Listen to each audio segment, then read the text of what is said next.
make a robot that could throw a ping pong ball or a different size ball, but at least 30 inches. So we basically made two large motors that were geared up to get maximum speed, so the ball would get like the farthest.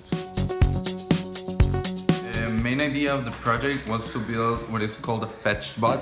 This sensor right here senses the ball and tricks this motor into rotating this and hitting the ball.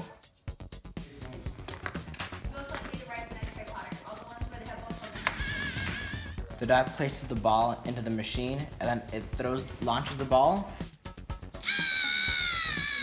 And then it can repeat that for hours so that it can entertain the dog. It was harder than I thought to make a rotating motion translate into a linear motion. Well, the hardest part for me was I had a different design at first, so I struggled a lot with that design. And then I just came in after school and in free blocks that I had and worked on it and came up with this better one.